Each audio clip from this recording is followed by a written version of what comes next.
for all those listeners out there that that might be. Oops, my coffee's just. There you go. Loaded over the floor. That's crazy, isn't it? I mean, there's a million things I'd love to tell the world. I'd love to go on a massive tirade and rant. You need to fix that coffee first, though. Yeah. Okay. Sorry, that was.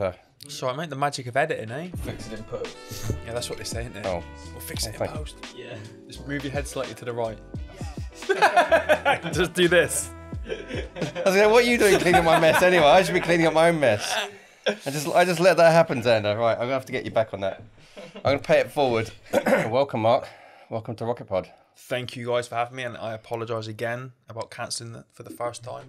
No life was busy, but we got here eventually. Of course. So thank you guys. Yeah, when you stranded in LA, or you got back a bit later, or I don't know what my something like excuse was that time. US. Yeah. US. Something was going on. It was really weird that week. Actually, we had about 3 people. I know 2 of them were either going to LA or coming back from LA, and then you obviously called and rescheduled because you were delayed back from the US. But what's going on in LA? What's going on? It wasn't. It was Texas. Texas. I was in Texas. I've actually got the T-shirt on. There you go. Reorg is a charity that I'm a trustee of, and they teach Brazilian Jiu-Jitsu and use functional fitness to help physically or psychologically wounded servicemen and women and members of the emergency services to overcome their trauma. So our sister organization, it was also the inspiration for the creation of Reorg, is called the We Defy Foundation out in America. Okay. Started out of Texas, so we went over there to just meet up with the guys. They had a big gala. They have an annual gala every year. I think they raised about $200,000 in like 3 hours. It was insane. Ooh. And we just did loads of training. And like I said off air just now, I got taught to ride a horse. I was a cutting horse. Okay. Which was explained to me, you know, like how a sheepdog will round up sheep. So imagine that on a much bigger scale. Wow, you use a horse instead of a dog. So it's darting left and right, and they're really agile, but it was so cool. How was that? Was that your first time? On a horse, yeah. I think when I was a kid, maybe I went to like a horse center and got trotted around in a circle. But first time on what I'd call a real horse. Yeah, a real horse. But it was so highly trained, like so highly trained. I didn't have to do anything. You know, I just kind of took the reins left and right. I couldn't get it started because you have to put your heels into their belly, and obviously I can't control my heels with a prosthetic. So we were trying to come up with a new way to get it to go. I was sat there going, do you want to do that clicking thing? But it was just looking at me like, what's this man doing? So, but it was such a cool experience. Yeah, great. Really cool. Yeah, awesome. But that was Texas. Yeah, can you tell us a bit about you, and if there's anything you want to tell the world? I mean, where do you want me to start? I can give you a very quick whistle-stop tour of my life and story to date. Basically left school 16, went straight into the Royal Marines in February 2001. Was quite lucky going through basic training. I never got any injuries, and I managed to pass all the tests that were put in front of me along the way. I turned 18 halfway through that process, and then finished my training on the 9th of November 2001. So in a couple of weeks, it would be 22 years, which is our full-length career in the military. You sign up to do 20, so I would have effectively retired in a couple of weeks from the military. But I finished my training shortly after 9/11 happened. We watched it live from our training camp on the TV in the diner.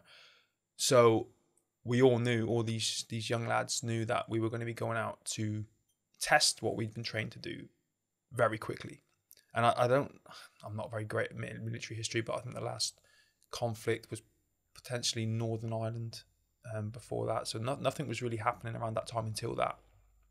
And early 2002, I was trained to go out to Afghanistan on something called Operation Jacana, but that got scaled back, so I didn't end up going.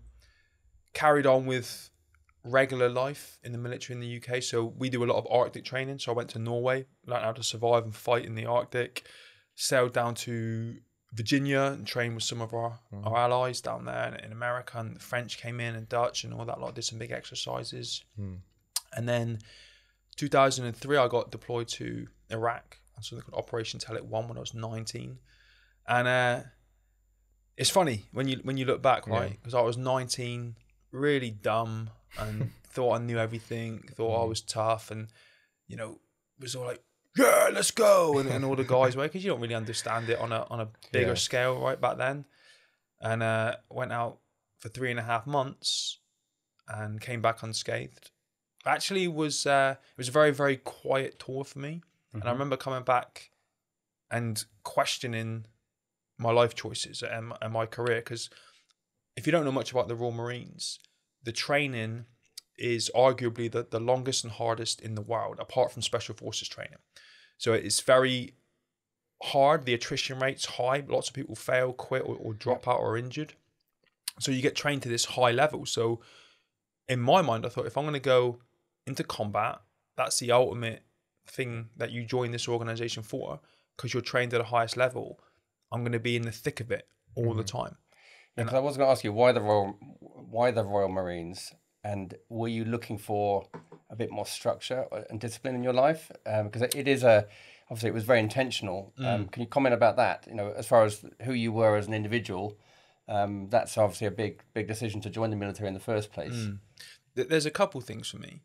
The first is that I was born in the 80s and grew up in the 90s. So I loved Arnie and Stallone and Van Damme and all the... I grew up on action movies. Okay. And so I mean, like, to the VHS cassettes worn out, I used to watch these things time and time. We were talking about Muay Thai earlier. That's how I got into it. Jean-Claude Van Damme movies. Right. I just was obsessed with all these films. So I built up this image in my mind of what a quote-unquote man is. You know, muscles, guns, explosions, and all this Archetype. stuff. But then I also, and I didn't really know it back then, I had a real passion for personal development.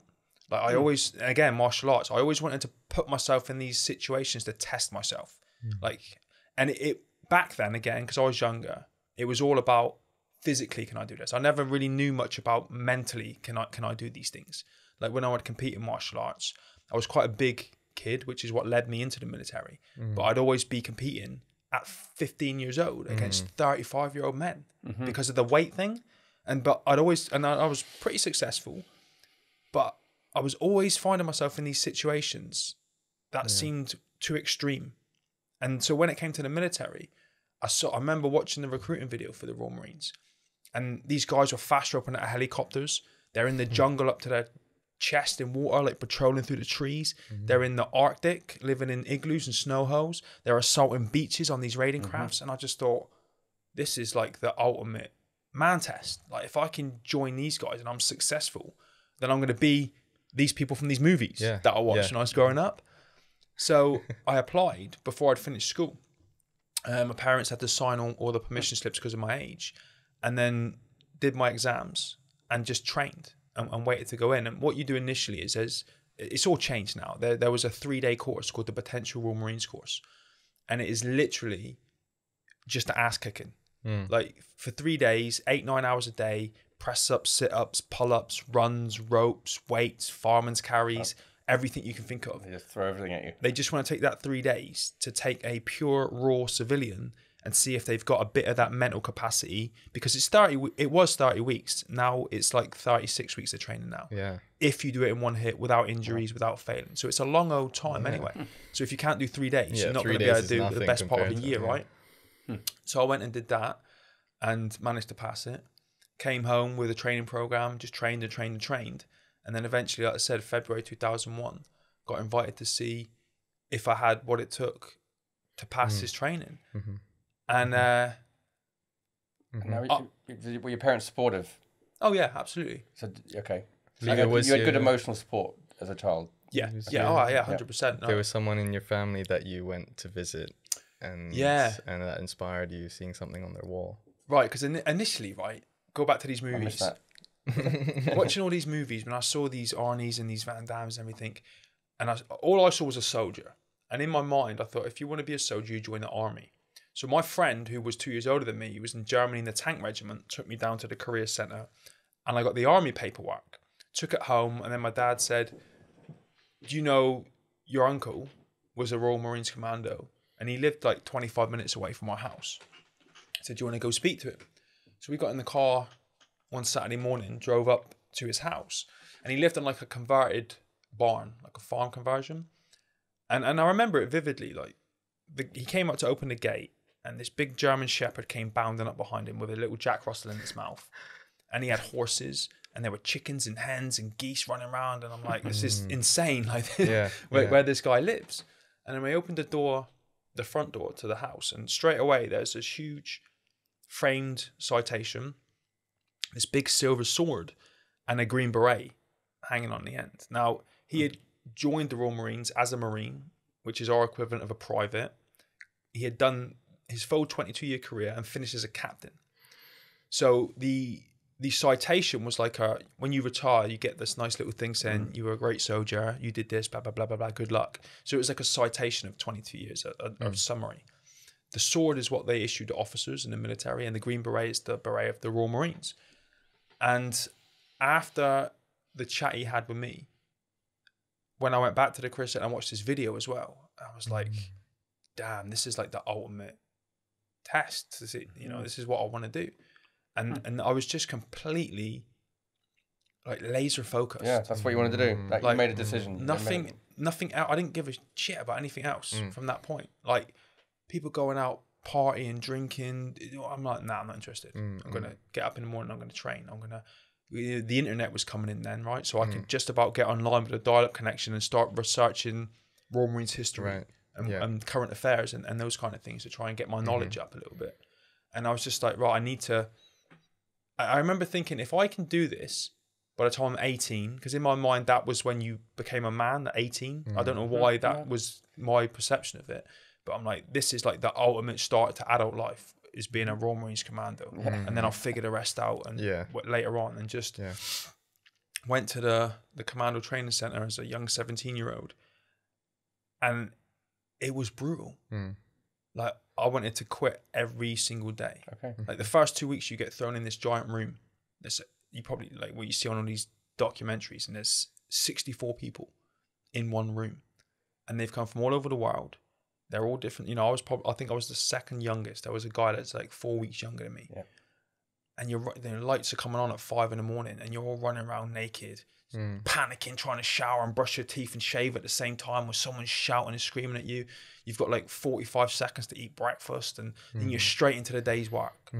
That first 2 weeks is teaching you how to iron your uniform, polish your boots, wash your armpits, and that kind of stuff. But I just remember going to sleep every night thinking, I don't like this. This is so uncomfortable. And I only lived 45 minutes away on a train from where I was. So every night I'm trying to convince myself, like, don't get on the train, Mark, don't go. Because I thought in an hour I can be at home, comfortable, watching telly, getting mummy and daddy running around looking after me. But I was very fortunate in that I attracted some of the older guys that kind of mentored me through the harder bits. Because I was still a boy at 17, right? And I managed to break down the process rather than look at it as 30 weeks. I got to the point where I was breaking it down, not just to the days, but if you imagine a day, like a school day, is broken into 1 hour slots, like maths, English, science. Get through each I'd hour. break each hour down to like, right, we got a double gym session, then a weapons training session, then this session, then we're getting put in a gas chamber for that.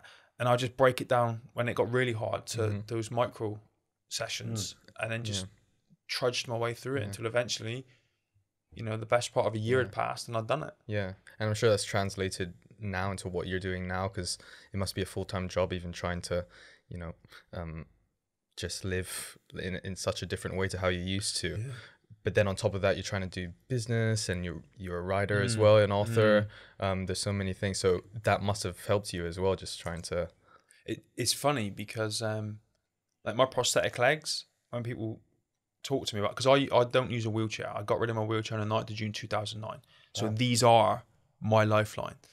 And when we talk about it in a military context, I tell people that I treat my prosthetics the way I used to treat my rifle and my kit. That gets looked after to the highest degree. It never gets neglected, because it's as important to me now as my rifle was then. You know what I mean? And all my kit and equipment. So I look after it. And because I'm using it every day, putting these through the paces. I mean, these aren't even mine. Part of the stuff I was doing this week was getting my legs serviced. So mine gets sent off. I borrowed these from someone. I don't know whose they are, but I'm just borrowing them until mine come back from service. But yeah, I took a lot of the lessons from the military, and when I was injured, applied them to my life. Routine, structure, discipline, standards. Standards was a big one for me, and just It's funny because sitting here just feeling your energy, it's okay. You've that mental strength that you've built. I know you obviously had a bit of it when you were younger. You had to even be that focused at such a young age. But just sitting here, you just carry on. It doesn't define you. I mean, I'd love to hear, how much you were comfortable sharing, what happened, and do you have any regrets? Nah. Yeah, I was expecting you to say that. I mean, yeah. What's the point? Yeah. Do you know what I mean? I mean, I've been very fortunate in my life. All right, this kind of sucked back when it first happened, and I'm not going to say I woke up in hospital and was like, okay, give me some prosthetics, let's get on with life, because it wasn't like that. It sucked in the beginning, especially because I was the first triple amputee in the UK from the conflict. Okay. There were a couple of people in rehab that had maybe lost a foot or some fingers, and it was very lonely. Like, no one knew what to do with me. I didn't know what to do with me. I'm trying to figure all this stuff out on my own, and just it was like trudging through treacle every day. A lonely place. And it was lonely. And this is going to sound really not nasty, a little bit twisted and sick, but when another triple amputee came through rehab, I almost felt a bit glad, because I'm like, someone like me who can relate to me, and we can share this journey together. You're not alone. Do you know what I mean? And I don't feel good saying that, but I used to sit when we come out of hospital and went to rehab, and we were in like a 6-man room, I used to get really frustrated with seeing a guy that had a foot missing get up in the morning, just go clip, clip, clip, clip his leg on and walk out, when it was taking me an hour and 20 minutes to get my legs on.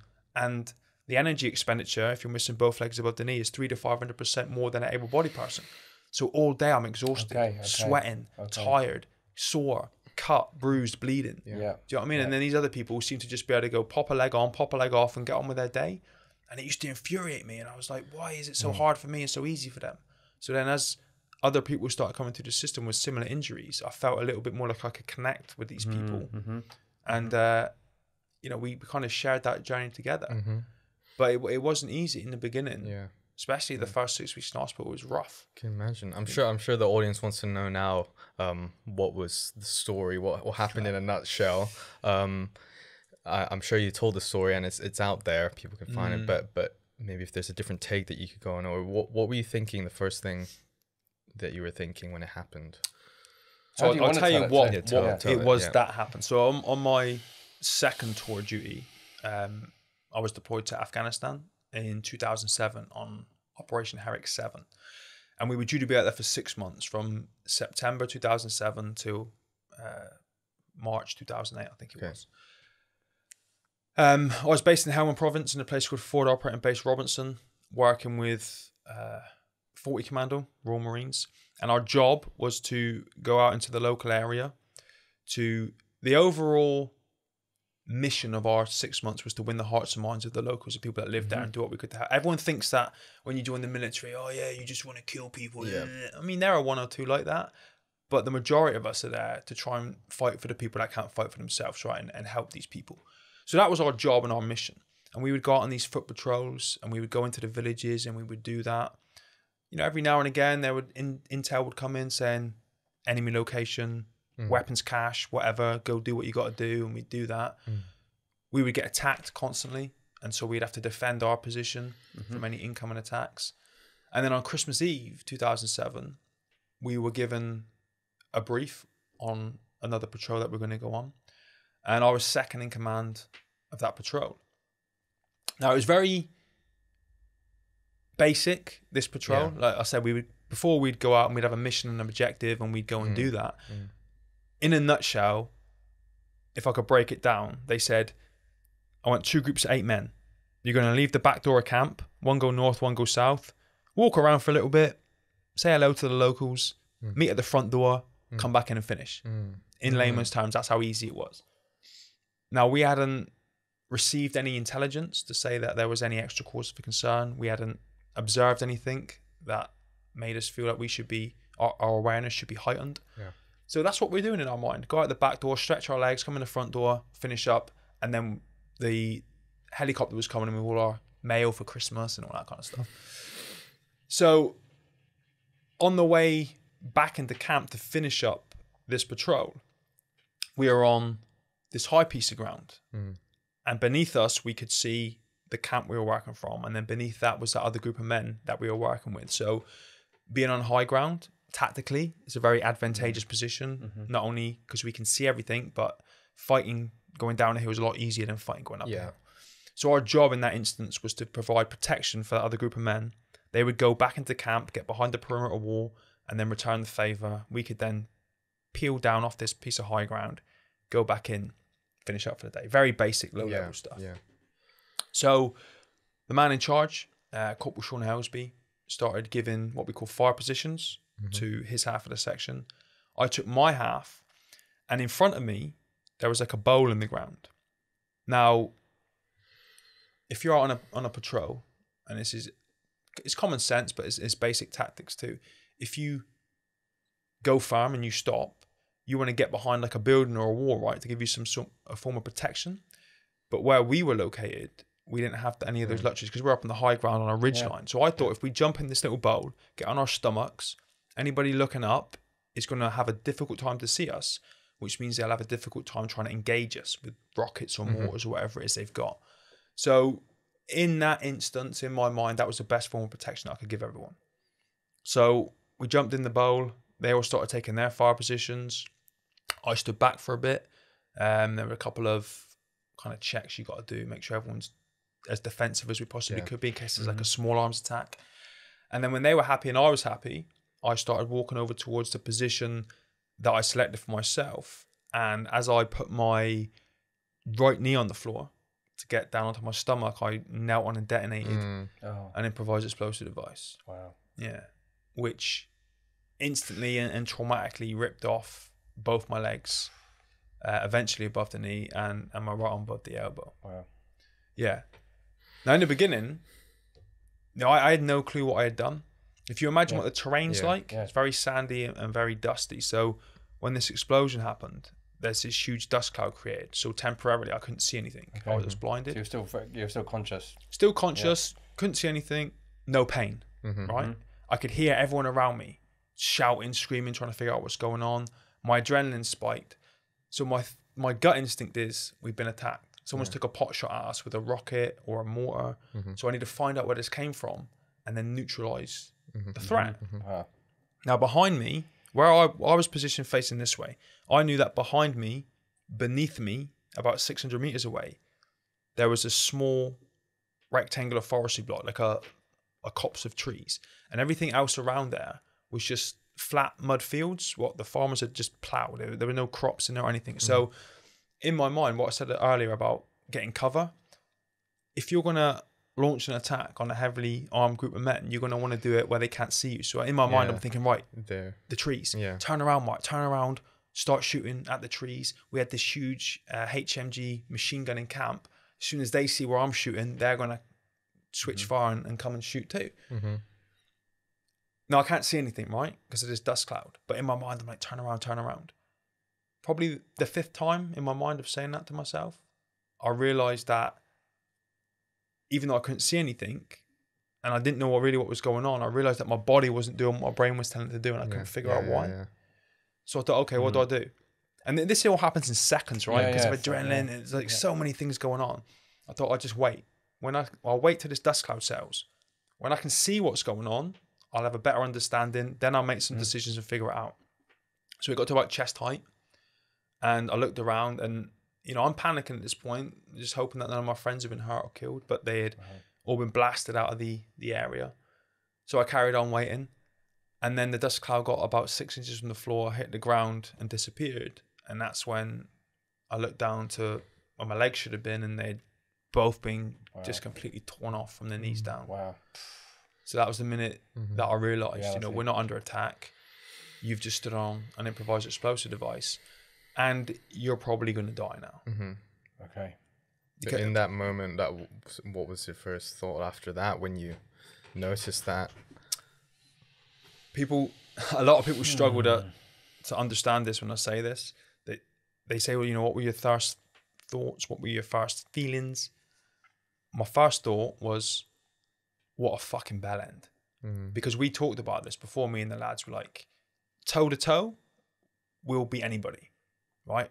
But with an improvised explosive device or a landmine, you haven't got a choice. You haven't got a chance. You can't see them. And I used to say, you got to be pretty dumb to stand on a landmine because it would be so easy to see the ground sign from digging. But I think in this bowl that we were in, where it had been raining, the debris had sprinkled down and smoothed the area off. So my first feeling was, what a knob. You're the idiot that stood on the landmine. That then very quickly translated into guilt, because I didn't know what the state of the rest of the section were. I thought maybe someone's been killed because of what I've done.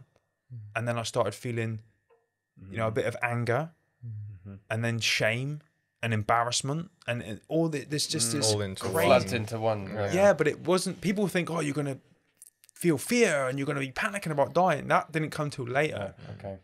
Immediately, I thought I was embarrassed, and then I started thinking about the people's lives that I'd endangered. Yeah, you let them down. Not just from the explosion, but what generally happens, like with an anti-personnel, I didn't know what it was at the time. With an anti-personnel mine, the idea is it will blow your foot off and maim you, not kill you. And then when all your friends come to help you, that's when the enemy come over the brow of the hill with the AK-47s and spray everybody. Okay. So in my mind, I'm thinking, shit, I'm just listening for this AK-47 going off, thinking these guys are all going to get killed now because of me. Fortunately, that wasn't the case. This was designed to kill. It was an anti-personnel mine with the warhead of a 107mm rocket on top. So that would take the side of a building off. But I think it must have hit me at an angle, because if it came straight up, I'd be a pink cloud. So yeah, and then I'm thinking, oh God, someone might have been hurt, killed, and you don't even think about yourself. It's bizarre. But that comes a little bit later. Now, if you could have written down on paper what is the worst possible scenario that you could face to evacuate a casualty from, this is pretty much it. So we're on high ground to start with. Then we're in what was a little crater. I've read the report that the American Special Forces guys we were working with wrote after they cleared the area. This is 12 feet deep by 15 feet around now. And there are five or six, maybe 6 other devices around me. So I'm like, a medic's got to climb up to this high ground, jump in this crater, avoid these other IEDs, save my life, get me out of this crater, get me off this high ground, get me to a vehicle, and then get me back to where a helicopter's going to get me. I said, and I'm looking at all this blood pouring out, bleeding out, and I'm like, no way. There's no. And this is another thing that people find difficult to understand. You don't ever panic and feel and worry about dying. It was a real calm experience. It was so bizarre. Yeah. I can't. It's so hard to explain. It's happened. It's happening. So it's like an acceptance thing. If I go, then it's yeah. And I'm like, and I remember lying out. There was a lot of my eldest daughter Kezia. She was 2 years old at the time. Wow. And one of the thoughts I had was, if I do survive this is another guilt feeling. How will I have a relationship with her? Because I'd separated from her anyway, and we didn't really have a relationship at that point. But I thought, well, I'll never be able to pick her up from school, because if I do, she's probably going to get bullied, because kids can be assholes, right? And maybe I have to stay away. And it's bizarre, right? Because it's hard to comprehend how many thoughts you can have in such a short space of time when you should be thinking about trying to survive. Yeah. But just all this guilt, shame, and stuff started coming over. But the guys that I was working with, there was other 7 guys in the section, and everyone beyond that were so professional. Earlier I was talking about standards. Like the standards that they work to are unreal, and we're trained in that scenario to override every human emotion you have. When you see your friend that's hurt, you want to run in and help him as soon as possible. We're trained not to do that because of the risk of setting off other devices, and there were 5 or 6 other ones, right? No one went against the protocol. Everyone did everything perfectly. No one froze. No one panicked. No one, ran. Everyone did everything that they were tasked to do to perfection. So straight away, one guy's on the radio and he's calling in the medic from the camp to come get me. Another guy, I think he was 19 and he'd been out of training for 8 weeks. He was on his stomach with a bayonet, poking the ground, feeling for other devices, and then marking left and right a safe route for when the medic got to me. Another guy's coordinating whoever's left into all-round defense in case there was a small arms attack follow-up. everyone did everything perfectly. And because of that, the medic got to me. He went through that safe route, got in, put tourniquets on my leg, got me to do the tourniquet on my arm. He'd give me morphine, put me on a stretcher. My right leg was still kind of attached, and my right arm was kind of attached. All the bones were gone. Yeah. So he had to scoop up what was left of my right leg and my right arm, and kind of just pop them on my stomach. Got me out of this crater, off this high ground, into the vehicle. As the vehicle was climbing up this hill to go back into camp, they hit a pothole. And so the medic, this guy that just saved me, fell out the back. Oh, no. Right. Oh, my goodness. So I went out after him, but I got kind of like halfway out, and the driver swung around, reached out and grabbed my femur bone, like poking out my right leg. Oh, no, my goodness gracious. And then I mean, he left the medic because of the priority was getting me to the helicopter, but the other group of men that we were with were at the bottom of the hill, so he was safe. Got me to the helicopter landing site, and the last thing I remember is this Chinook landing, this sandstorm that was created from propeller blades, and then the heat of the exhaust beating down on me. Wow. And then I blacked out. Incredible. And I don't remember anything after that. I know what happened because I've met the team, the medics, but I don't remember anything from that point up until waking up in Birmingham in Selly Oak Hospital on the 28th of December. Yeah, in intensive care. Oh, okay. Yeah. And that's probably another whole new set of reality, because obviously the reality of what happened, that absolutely came apparent, and you were rescued, and then you blacked out, and then when you came round, how did you feel? Can you describe what emotional? I mean, can you? I mean, it's kind of magic. Intensive care was great. Yeah. I was on so many drugs. Okay. So the 28th, it was the 28th that I woke up initially, and I remember I woke up because I was choking on this tube that shoved down my throat, and so I started gagging, and I couldn't open my eyes. If you imagine, you can't replicate this, right? But you imagine the hardest you've ever been, and then multiplying that by 10,000, like exhaustion. Okay.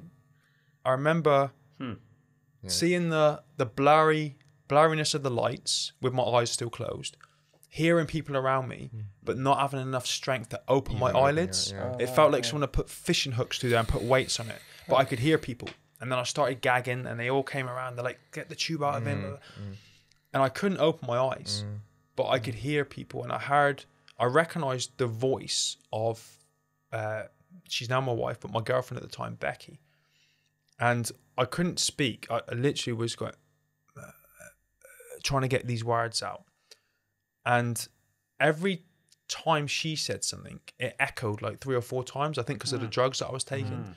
But I proposed to her. Yeah. Like in like 15 seconds of consciousness, and then just blacked out again. It was crazy. I heard her voice. That's what you were trying to say. And that's crazy. She said, "Did you just ask me to marry you?" And she said, I gave this little smirk and then just conked out.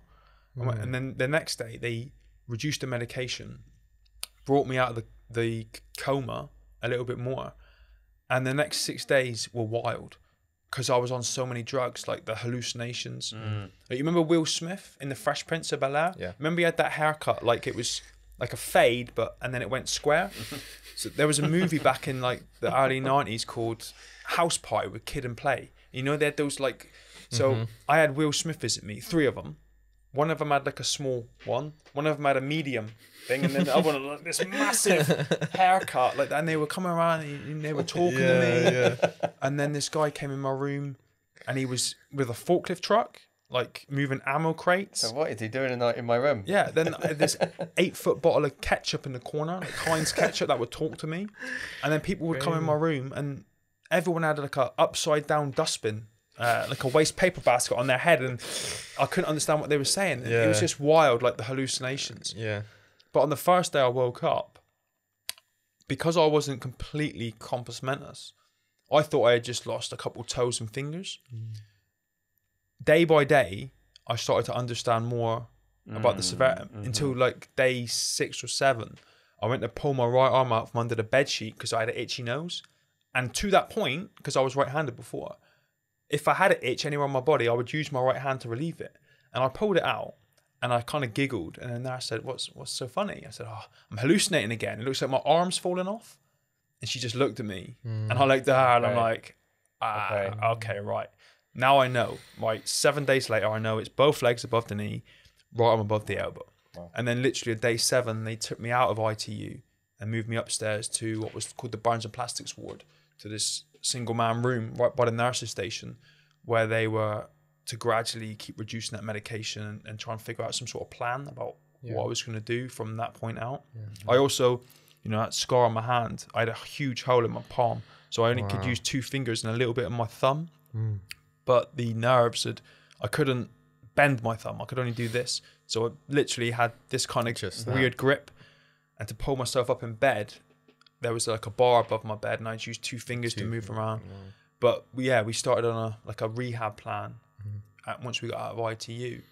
And that was kind of my time to understand, and I'm not going to say accept the situation, but be fully aware of my situation at that point and try and figure out what I was going to do from there on. And it was brutal. Yeah. Those 6 weeks in hospital were brutal. I had the kind of cliche Hollywood movie talk from the doctor that you never walk again. You've got to manage your expectations, and even if you had one leg missing above the knee, you'll never be able to get around because it's too difficult. So that was 3.5 weeks into it, and that was a difficult conversation.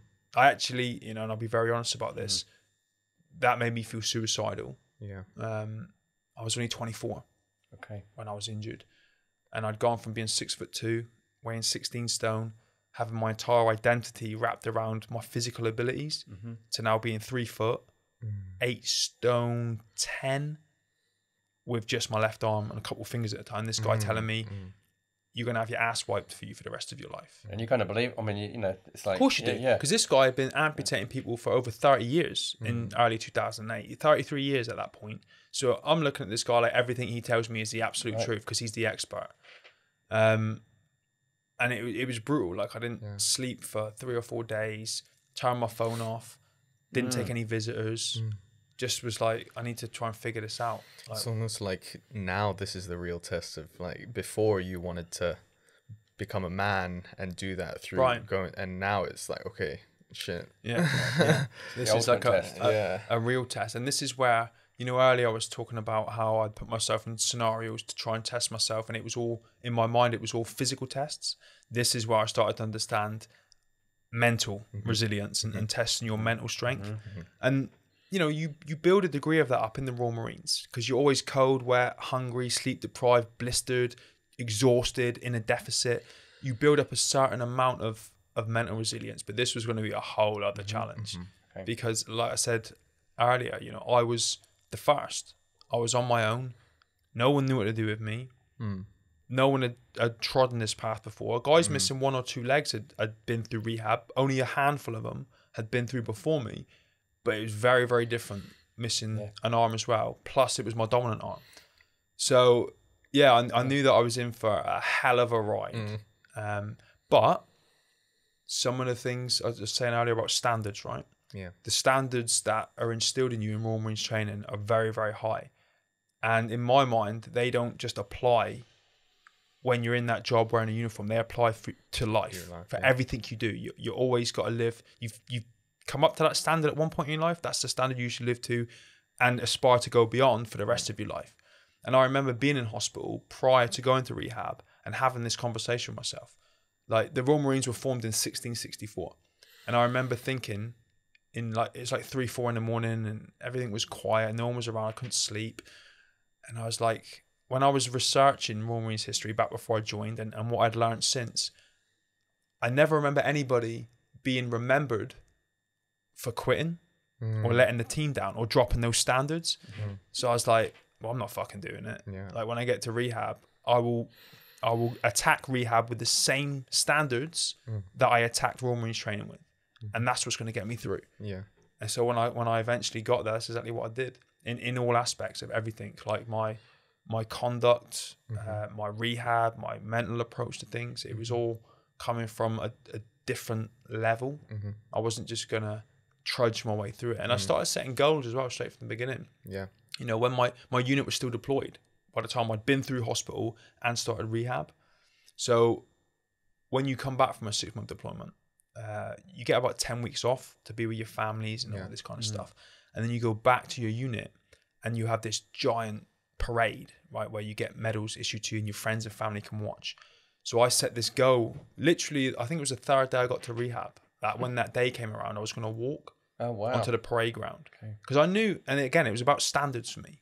I knew that everyone was going to think or expect me to get pushed on in this wheelchair, and no one would have given me any shit about that, right? But I was like, well, that's not what being a Royal Marine's about. It's about having higher standards. So when that day comes around, yes, it's going to hurt. Yes, it's going to be ugly because I'm not going to be proficient in walking at this point, but that's not what it's about. It's about the resilience and the mindset and showing, because there are a lot of media at this thing, right? It was about showing the world, in my mind, what it meant to be a Royal Marines Commando. And that was in every aspect of your life. It was a mindset. To never give up. Yeah. And you know, having goals as well is the thing that you got to imagine. Every morning you get up, right? And because I wear my prosthetics, they come right up to my groin. So my groin's cut and it's bleeding. There's blisters on my legs. The way your body alignment is means that there's a lot of pressure in the beginning on your lower back. So you're constantly in pain. And so every morning you get up and you're trying to think of a million reasons why not to do anything. You're like, oh, fuck it. I'm just going to stay in bed today and chill and watch Jeremy Kyle or whatever it is that's on telly. But when you've got that goal, especially because the date was set for this, right? That gives it a sense of urgency. So I'm like, I've got to get up. That wasn't an option. No. You kind of ruled it out. Yeah. And I just every morning I'd be like, I've got to get up. I've got to get my legs on. I've got to do some rehab. And I wasn't too hard on myself. I thought if I can just go one step further, then that's enough for a day. 1%. Rather than get to the end of the day and I've done nothing and regressed in my rehab, I thought if I just get up and just take that one step extra, if I did 10 yesterday, I'll do 11 today, and that'll be enough. Right. Inevitably, when you do that, you know, you do 10 the day before, and then you end up doing 20 or 30 or 40. But you just set a realistic 1% improvement, and that was the motivation to just keep going. And then when that medals parade came around, you know, I had to use a walking stick because I was nowhere near proficient enough to navigate those obstacles back then. But we did it. You know, I stood up at the sidelines, stood with the lads for 45 minutes. It was agony, and I was shitting myself the whole time because every little tiny gust of wind to me felt like I was on the summit of Everest, getting in a hurricane, and I just didn't want to fall over in front of all those people and embarrass myself and embarrass the Royal Marines. So I was literally clutching this stick for dear life, like shaking under my uniform, sweating profusely underneath it. But I was like, I can't go down. Yeah, that's determination. I mean, it's very inspiring. Well, I mean, that to me was what it meant to be a Royal Marine. And it's funny because on the face of it, it's the Green Beret is a piece of cloth, right? But going through Royal Marines training, what I had wrapped up in what that meant, that piece of cloth, is what got me through it. And it's actually very funny because when you get to the end of it, you've built it up so much. You expect like this beam of light to open from the clouds and it to descend from heaven and perfectly place itself on your head. Yeah. Some guy just throws it at you in the store. He's like, yeah, Mark. And I'm like, what the hell? Where's the angels coming down? And it's like he just gets this dusty thing out of this box in this freezing cold store and launches that over the counter to you. I'm like, okay, cool, thanks. So you managed to get that in the end, the Green Beret as well. Carrying on the family tradition, and then is that the ceremony that Prince Harry? No. Is it different? Which one was that? That was much later on. That so we actually first met training for Afghanistan. I was at this, you know, the big military trucks. So one of them, we were on exercise on pre-deployment training, broken down, and you have to get like military jumper cables. Right? I didn't have any, so I went up to this other vehicle. We were working with the army, and I put my head in the back. And I was like, has anyone got any jumper cables? And he was in the back of that, right? And I walked back, and these jumper cables are massive and they're heavy. So I slung them over my shoulder and I'm walking back to the truck. And I'm like, lads, I'm pretty sure that in the back of that vehicle is Prince Harry or someone that looks a lot like him. And they're like, yeah, cheers, dickhead, whatever. Just get the vehicle sorted. And then this crowd started forming. And I'm looking over and I'm like, I'm telling you, he's in the back of that bit, and it was him. We didn't speak then, and then we met afterwards when I was at rehab. Him and William came to visit, like a morale visit. We were on the same tour. He came back So I was injured Christmas Eve. I think he came back February 2008 because there was a security thing with the media and everything. We met at Headley Court when I was going through rehab. And it's funny because when you consider the reason why we were all in rehab, we'd all lost arms, legs, were paralyzed, been shot, stabbed, whatever it was. They're some of the best memories I've got of being in the military, because we were on the outskirts of London. And like every night we had invites to film premieres, parties, you know, what was it called? The Millie Awards and all these. And so you just, all of a sudden, you're surrounded by all these celebrities that you see on TV and these high profile people. And it was great. It was such a morale boost. Like you almost enjoyed going back to rehab. You're like, I wonder what's on this week. And they go out and see this person, that person. So we bumped into each other a couple of times over the years and became friends. And then I was with him 3 weeks ago, actually, out in Germany for the Invictus Games. Cool. Yeah. Giving out gold medals to the wheelchair rugby team. Yeah, it was cool. Cool. So Invictus Games, you've won 7 medals. 11 now. 11 now. 11. Well, Congratulations. the time where you won your first golds, there was 4 of them. Yes. And at that time you won 7, but you did it a year before, right? So I competed in 2017 in Canada and then 2018 in Australia. And I very much rebelled against para sports because when I'm going to all these events that I was just telling you about, I used to, you know, meet people, say hello, and I don't know if this was everyone's experience, but for me, people would be like, "Oh, so when are you training for the Paralympics?" And I'm like, is that like a prerequisite of being disabled? You have to be can you add no value to the world unless you do these sports at the highest? And I hated it. You know, my background we talked about in martial arts, that was my thing. I'd never done, you know, 100-meter sprints or long jumps or whatever sports were available, and I had no interest in it. My goal when I got to rehab was to become a full-time prosthetic user and never use my wheelchair again, which I managed to do on the 9th of June 2009. I ditched it, went to America, got mentored, never used one since. I had no interest in sport. But in 2016, I was at home and in my office, and I'll do this again. Every December, I sit down and just have this massive brain dump about what I want to achieve in the following year. I take all the areas in my life that are important, like my family, my career, my finances, my fitness, my fun, and I just go mad, like, just writing so much shit down. And then I'll just kind of whittle it down a bit, and then boof, I've got my goals for the following year. And I realized that 2017 was going to be my 10-year anniversary. So I wanted to do something that I hadn't done before. And sport was a thing I hadn't done. Now, the Invictus Games started in 2014 in London. It was 2016 in Florida.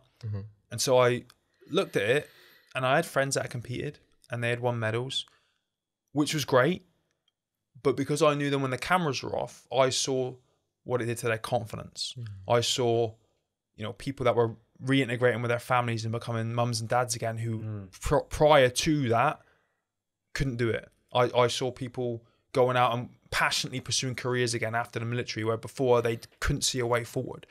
So I kind of started to understand the power of this sport, and I looked at it before like it was very patronizing and condescending, but I thought, you know what, for this 10-year anniversary, let's give it a shot.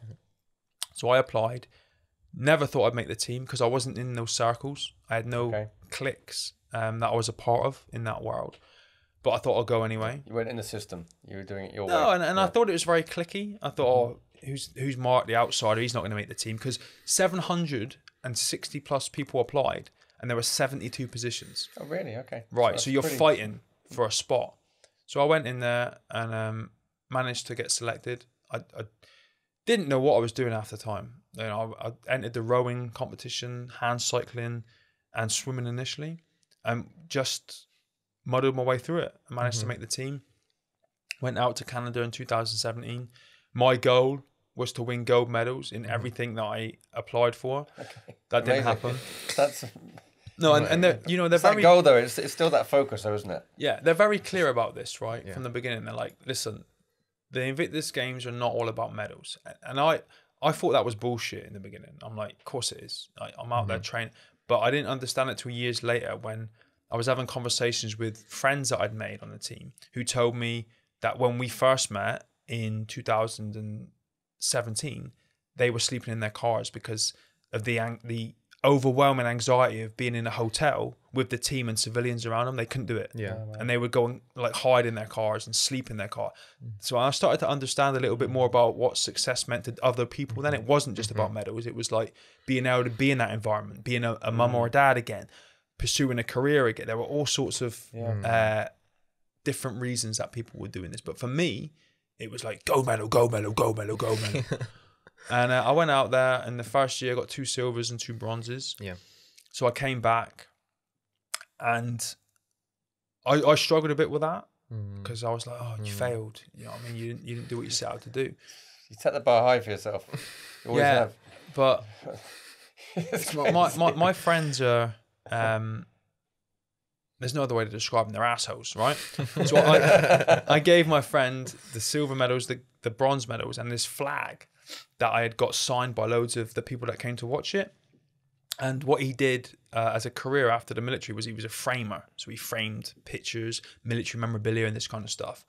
So he put the flag in the middle, and then on the left he cut 3 slots, and on the right he cut 3 slots. And he put the silvers in the middle slots and the bronzes in the bottom slots, gave it back to me with 2 empty slots at the top. And I'm like, motherfucker, like, how can I hang that in my house for the rest of my life with 2 empty slots where the gold medals are supposed to be? Okay. So I was like, right, I need to go again. Next year. I need to go back.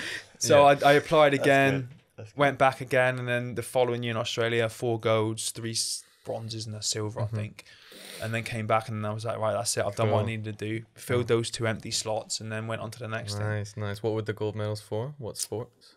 The 4-minute row, the 1-minute row, and I think it was a swimming as well. Okay, I think swimming. Yeah, I entered shot put and discus that year just because I like to compete every day, but wasn't very good at them. Yeah. No, so I think that's where the bronzes came from. So what's next then? What's the next big hairy ass goal that you set yourself? There's got to be one somewhere. I've got loads. I was making a video in my car this morning actually for Instagram about rejection, because I've been trying to get an autobiography published, work in the TV industry, movie projects, and it's rough, man. You're constantly getting told no. And do you know what's really irritating about it is, this is hard for me to say, right? But throughout my life, things like becoming a Royal Marine at 18, going to war at 19, losing 3 limbs at 24. I've got a beautiful family. I'm a father at 3. I've got small businesses that are on the go. I work as a speaker. I've written 1 book. I traveled.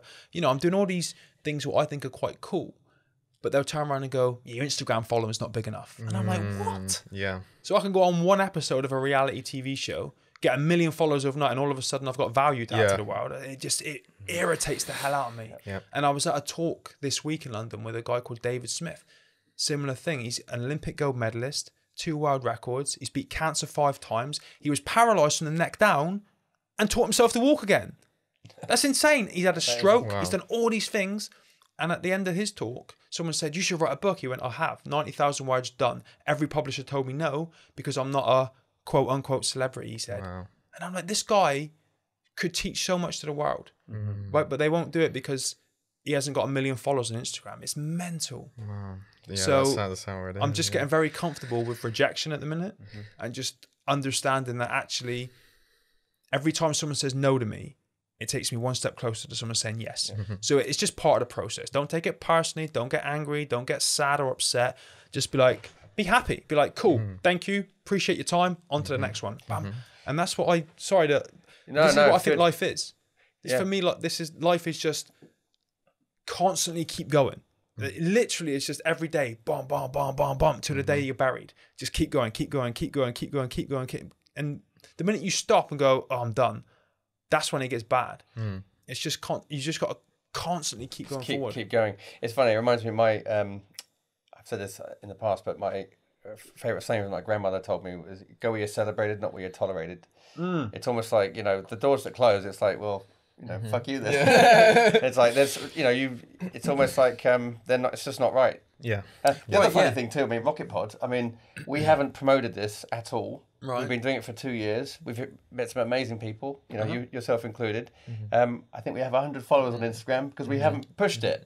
Should we push it? Well, I think we should probably get better at that maybe. But it's not why we're doing it. We're doing it because, you know, and it's a certain type of guest someone that wants to, like yourself, share your story with the world and not feeling that they need to be paid. I mean, some of our guests, you know, they make, what, 80 grand a day or something? And it's like, well, why would they spend an hour and a half with us? Well, the reason being is that, you know, they want to share some of their wisdom, give back a little bit. And I think every entrepreneur, I mean, we believe that, you know, we have a responsibility to leave the world in a better place than we found it. Yeah. I love that. Like, those kind of people that do that, they're super successful. They, and I mean this with complete respect, they'll get very minimal for coming here, right? Like, rather than like Joe Rogan or someone, but they just want to give back. Yeah. Right. And they want to help as many people as they can and take all of their experiences, successes and failures, put them on a platform like this to reach the masses and just give, add value and give all the time. Do you know what I mean? Yeah. That's, I love that. Yeah. Yeah, that's cool. So one thing I've been kind of thinking about, I mean, I think what I was trying to describe earlier was I'm just feeling strength. That's the energy, you know, it's strength that you project. Resilience. Right? It's, and, you know, you've obviously in spades shown that, you know, what happened. I mean, most people in their lives would never go through what you went through, but yet you've continued to push forward and continue to set those goals and just, just go through that struggle. I think it's like, because I'm a parent, I've got 3 teenage daughters, and I'm always thinking, you know, am I setting my kids up to struggle? You know, because life can be a bit of a struggle. I guess, so I'm feeling strength. Another thing as well I'm thinking about is for those folks that haven't gone through, most people haven't gone through what you've gone through. You know, is there any advice you would say to these people? Because obviously, you know, there's that thing of, you know, alienating people that would never go through the Royal Marines or, you know, going through what you've been through, but yet they're still struggling on their own. They've got their own struggles. So there's that saying where it's all relative, you know, when people have one kid versus 3 kids or, you know, it's all relative. But is there a way that, as far as the mental resilience or any advice you would give, any comments around anything you can impart, any wisdom that you can impart for these people? I mean, and a lot of our listeners are younger; they're between 18 and 30.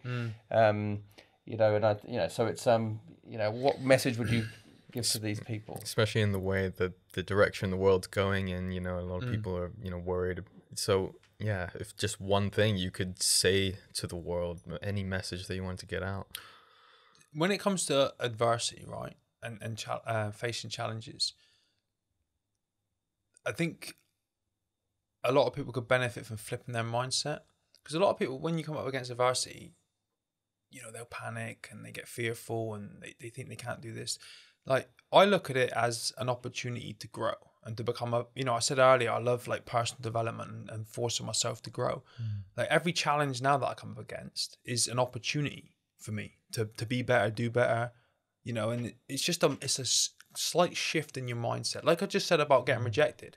And when people were saying, no, I used to be like, oh, not again. Oh, this is rubbish. Why am I not good enough? Why do they not think that I can do it? Now I'm like, cool, thank you, man. On to the next one. Same with adversity. You know, embrace it and use it as an opportunity to grow. Because I think human beings are at their happiest and they thrive the most when they're growing. Like, and anyone listening, just think about any time you set yourself a goal. You're most motivated and driven when you're in pursuit of that goal, right? So just look at these challenges and adversities as ways to be better and to do better, and, you know, to grow as a person. That's what life is. Yeah, it's interesting. And also, if you play it safe, that's mediocre, isn't it? I mean, I think it's almost like if you play it too safe, you're not growing. And who wants that? I don't know. It's just, for me, it's like, I mean, if you draw a line, you know, you've got pain and failure on one side and you've got success on the other. What you don't want to be is in the fucking middle, because that's fucking boring, you know. At least if you're failing, it brings a bit of colour to life, you know. And it pushes you to want to get to the other. But it's a stepping stone. If you're not failing, you're not trying. And I think people should have a lot more confidence in themselves as well. Like, when you speak to people and they maybe have an idea of something they want to do in their head, they've got very minimal belief in their abilities to be able to do that. And I just think as human beings, collectively, we forget sometimes what we can achieve. We'll put these, you know, success stories that are famous on pedestals, but really, when you meet these people and you sit down and chat with them, you understand that they're just human beings too. Yeah. And if you can, it was like when I was learning to walk again, right? I went all the way to America to meet a triple amputee. My reason being, I wanted to understand his mindset and his physical process to get where he got. It took him 6 years. And I'm like, well, I'm here for 3 weeks. I can take 6 years of your success and failure and squish it down into 3 weeks, which is exactly what I did. But before I went out there, I put him on a pedestal and like, I can't achieve what he can achieve. And then I changed my mindset. And it's the same across the board with people. Just have more confidence in yourself and your ability. You know, embrace that adversity a little bit. And then you just keep, like we said earlier, just keep trudging, keep going. And then eventually you're going to get there. Yeah. And start now. It's also a choice, isn't it? Yeah. Like you chose to, you know, to walk again. You know, it was, you know, even though everyone else, even people, like you said, the doctor that had told you that you wouldn't walk and he'd had 30 years of experience, but you made a choice and you made it happen. Yep. You know, and even if you make a choice and you don't get the gold, at least you've kind of learned a lot through the process, and look who you've like become during that process. You know, you've gone from a 2 to an 8. Yeah. You know, and then that's your new foundation. Yeah, exactly. Your 8 becomes your 1 now, and then you go on to the next thing, and the next thing. We're just listening to that book on the way in here from Hannah Gracie about the 32 principles of Brazilian Jiu-Jitsu and in life, and one of them was a ratchet principle, and that's what he was basically saying. Like with a ratchet, it goes click, click, click, but it never goes back. Yeah. Right. So no matter whether you fail or succeed, you're just going click, click. Oh, I failed that, but I'm not going back because this is my new normal bottom standard. I like now, do you know what I mean? Click, click, click, and you just keep going. That's brilliant. Yeah. So on that subject, so if you had I mean, this is kind of, well, you've been asked this before, but if you had a choice to go back and not experience the adversity that you faced, would you change anything? No, I'm super happy with where I am with my life. Like I said, I've got a beautiful family, 3 healthy children, a lovely wife, constant opportunities, even though there's constant rejection, but I'm grateful for the opportunities. I've been able to build. I'm nowhere near done, by the way. Like I am constantly going after new goals, new opportunities, because we live in this day and age now where even if you've got 3 limbs missing, you can run a business from a smartphone, right? Yep. People want more disabled people presenting TV. I can, you know, I've got my own podcast. The barrier to entry was so low. It's like a couple quid, right? Get some decent microphones, a decent camera, and an internet connection. Poof. My disability doesn't stop me having a podcast. Doesn't stop me going on TV. I can stop my own TV show if I want tomorrow on YouTube. You know, and YouTubers are more successful than mainstream people, right? So it's exciting. Yeah. Do you know what I mean? You look at disability 30 years ago, it would have been very different. I'd have been in a rickety-old wooden wheelchair, shoved in the corner. I'd be the freak show, probably be fat, drinking, people running around after me. But there's you know, opportunity look where we everywhere. are now. You just proven, I mean, you just. You know what I mean? There's no. That wasn't you. The whole victim mentality thing, I'm like, nah, it's not for me. You know what I mean? I want to go out there and take all these opportunities and not just take them, but exploit them. Because, you know, being disabled now, people are reaching out for that. They want disabled people to present TV shows, to do this, to whatever it is. They want people to do that. And I'm like, hello, I'll do it. I'm disabled. Give me the opportunity. And I'll just take it and run with it. Yeah. You know? Yeah. We're doing amazing. Yeah. Thank you, man. Thank you. So I've actually got one of your T-shirts on. Plug. So this is. Can you explain? It's a new one. So this is. I think hashtag No Limits is on the back. Yeah. I guess I can show the cameras. I'll go on then. Go on. Available on www.markormrod.com. There you go. So was it? Can you see it? I think You've got action over excuses and hashtag No Limits. Okay. Yeah, there you go. Well, we got a triangle here. And we got a target. The triangle is the strongest shape in nature, right? No matter what way you tip that triangle, it's got a solid base to build from. Yeah. And when I was looking into it, have you heard of like the Japanese philosophy of Kaizen?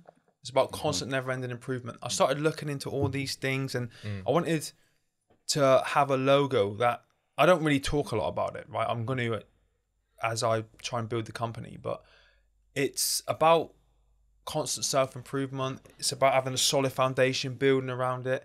The bit in the middle, so there's a circle in there, so that's like the infinite loop, you know what I mean? Never stopping, and then the crosshairs are about focus. It's finding your goal, and it's like a sniper's crosshairs, right? It's about focus. So there's a whole lot of messages in there that nice. I'm trying to get it on paper right now to then verbalize to the world, to understand it's not just a picture. There's a lot of meaning behind that. And it's all about self-development, improvement. Like I said, constant never-ending improvement, focus, goals, going after it. And then the sayings on the back are just like a bit of motivation. Do you know what I mean? Action over excuses, hustle, hit, never quit. You know, adversity is an opportunity. All these things coming out just as a reminder. You know, because I think the more, when it comes to your mindset, the more you can consume these things, the more it becomes your natural way of thinking. Like, I customize all my social media timelines, so all the bullshit's off there. I don't give a shit about Karen's neighbor, you know, stealing her washing or whatever it is. I don't see any of that. I customize it also. I'm constantly got good stuff in my face. My screensaver on my phone is like my vision board for my house with all my goals on it. So I just thought, this is the next level. Have it on your clothing. So when you're in the gym, you know, flash your back at the mirror like, right, okay, boys, let's go. Let's go. You know what I mean? That's the whole idea behind it. Cool. You know, hopefully we can grow it and people will get the concept and enjoy it. But I never created it to be massive. I just kind of think it's cool. It's something that I would want to wear. That's how it grows, though, right? So maybe we can put it on. We can put it on our community. We're looking. I mean, eventually we want to kind of build a community. And we want to, I guess, represent brands that we feel fits with our values. Got it. So almost, and actually, to your comment about social, everything we put out, we want to be good for people. You know, either good for their health or spiritually or mentally. Because there's so much rubbish out there. Rather than we feel we have to do a short because everyone else is doing a short just because. So if we can support your any other brands. So this is you sell obviously t-shirts. I work with a lot of brands. This is like I say, this is the charity that I'm a trustee of. Reorg. We use fitness and Brazilian jiu-jitsu to help people in the military and the emergency services world. I'm constantly working with. This is one of the things I get rejected for a lot. Like reaching out to these brands that I have an affinity with, like you're talking about values, where our values align, and then you know working with them and using my situation, hopefully to boost it. There's also, I mean, you know, as far as our guest community grows, you know, if you would like to be, you know, introduced to one of our other guests that might be able to help or do. Who's the dude that earns 80 grand a day? I won't mind meeting him. I'll meet those guys. There you go. Yeah, I'm sure they can. I think Barry Hearn might be more than 80 grand a day, but that'd be cool. And this is another thing as well, is community. Like I turned 40 this year, and I don't have a lot of friends, and that's completely by design now. I have built communities in several areas of my life where people empower me. They support me. That, you know, their mindset is very similar and their values are similar to mine.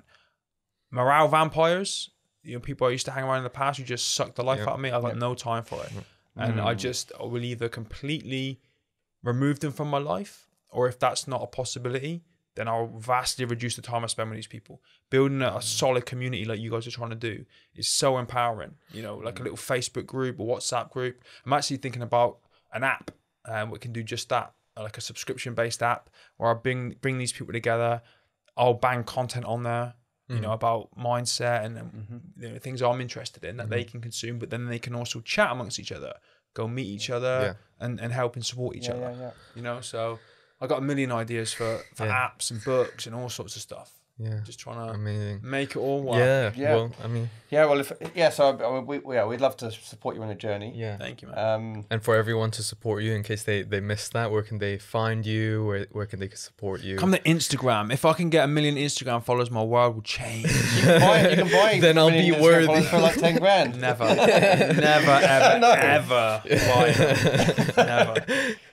No, it's follow me so that I can be worth something. So that I can I hate it, man. It goes against everything. Like eternally, I'm just like, But you know, if you got a message and you want to spread it to the biggest audience you can to reach the people you want to reach, unfortunately, in this day and age, you know, you need those platforms. That's what you got to do. And your handle, what was your handle? At Mark Ormrod across all my social media. There you go. Perfect. Yeah, that's MARK.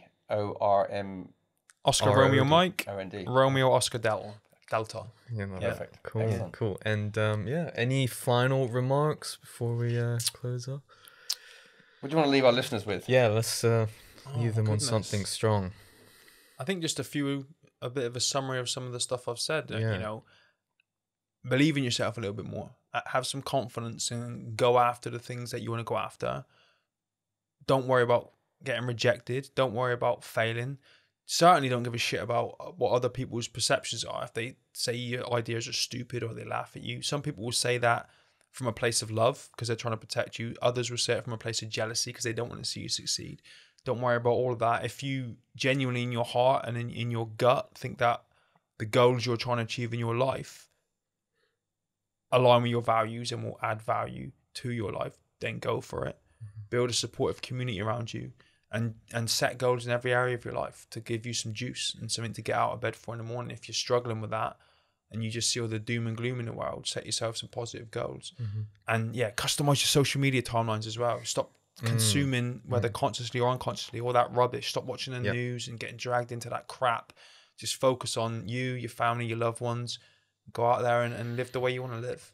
And that's coming from the UK's first triple amputee, guys. So And Invictus Games gold medalist and just a author, entrepreneur.